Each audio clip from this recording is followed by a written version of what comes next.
ಜೈ ಶ್ರೀರಾಮ್ ಎಲ್ಲರಿಗೂ. ಇವತ್ತು 7 days ಚಾಲೆಂಜ್ನ day 3ನ start ಮಾಡ್ತಾ ಇದ್ದೀನಿ. ಬೆಳಗ್ಗೆ ಎದ್ಬಿಟ್ಟು ರನ್ನಿಂಗ್ನ ಸ್ಟಾರ್ಟ್ ಮಾಡಿದೆ. 5 ಕಿಲೋಮೀಟರ್ ರನ್ನಿಂಗ್ನ ಇವತ್ತು ಕಂಪ್ಲೀಟ್ ಮಾಡಿದೆ. 5 ಕಿಲೋಮೀಟರ್ ರನ್ನಿಂಗ್ನ ಕಂಪ್ಲೀಟ್ ಮಾಡಿಬಿಟ್ಟು ಇವಾಗ ವರ್ಕೌಟ್ನ ಸ್ಟಾರ್ಟ್ ಮಾಡಿದೆ. ಮೊದಲೇದಾಗಿ ಪೈಲೋನ್ ಡಿಪ್ಸ್ನ ಸ್ಟಾರ್ಟ್ ಮಾಡಿದೆ. 30 ಕೌಂಟ್ ಥರನೇ 3 ಸೆಟ್ನ ಕಂಪ್ಲೀಟ್ ಮಾಡಿದೆ.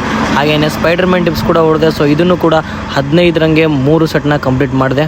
ಅದಾದಮೇಲೆ 100 ನಾರ್ಮಲ್ ಡಿಪ್ಸ್ನ ಕಂಪ್ಲೀಟ್ ಮಾಡಿದೆ. ಇಷ್ಟೆಲ್ಲ ಮುಗಿಸಿ ಮತ್ತೆ ನಾನು ಬಂದೆ ಈವ್ನಿಂಗ್ ವರ್ಕೌಟ್ಗೆ. ಗ್ರೌಂಡ್ ಒಳಗಡೆ ಇವಾಗ ಬಂದೆ. ಬಂದುಬಿಟ್ಟು ಮೊದಲೇದಾಗಿ ಪೈಲ್ವಾನ್ ಡಿಪ್ಸ್ನ ಸ್ಟಾರ್ಟ್ ಮಾಡಿದೆ. 30 ಕೌಂಟ್ ಥರನೇ 3 ಸೆಟ್ನ ಕೂಡ ಕಂಪ್ಲೀಟ್ ಮಾಡಿದೆ. ಆ ಒಂದು ಎಕ್ಸಸೈಸ್ನ ಕಂಪ್ಲೀಟ್ ಮಾಡಿಬಿಟ್ಟು ಈ ಒಂದು ಎಕ್ಸಸೈಸ್ನ ಸ್ಟಾರ್ಟ್ ಮಾಡಿದೆ. ಇದನ್ನು 25 ಕೌಂಟ್ ಥರನೇ 4 ಸೆಟ್ನ ಕಂಪ್ಲೀಟ್ ಮಾಡಿದೆ. ಇದಾದಮೇಲೆ ಈ ಒಂದು ಡಿಪ್ಸ್ನ 20 ಕೌಂಟ್ ಥರನೇ 4 ಸೆಟ್ ಕೂಡ ಇದನ್ನು ಕೂಡ ಕಂಪ್ಲೀಟ್ ಮಾಡಿದೆ.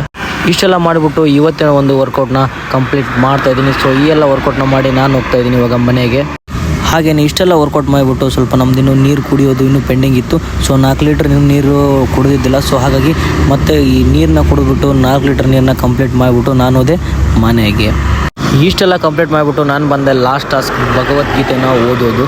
ನಾನು ನಿನ್ನೆ 3ನೇ ಅಧ್ಯಾಯ ಕರ್ಮಯೋಗದಲ್ಲಿ 10 ಶ್ಲೋಕನ ಕಂಪ್ಲೀಟ್ ಮಾಡಿದೆ. ಇವತ್ತು 11ನೇ ಶ್ಲೋಕದಿಂದ 15 ಶ್ಲೋಕನೂ ಕೂಡ ಕಂಪ್ಲೀಟ್ ಮಾಡಿದೆ. ಕಂಪ್ಲೀಟ್ ಮಾಡಿಬಿಟ್ಟು ನನ್ನ ಒಂದು ದಿನನ ಎಂಡ್ ಆಫ್ ಮಾಡಿದೆ.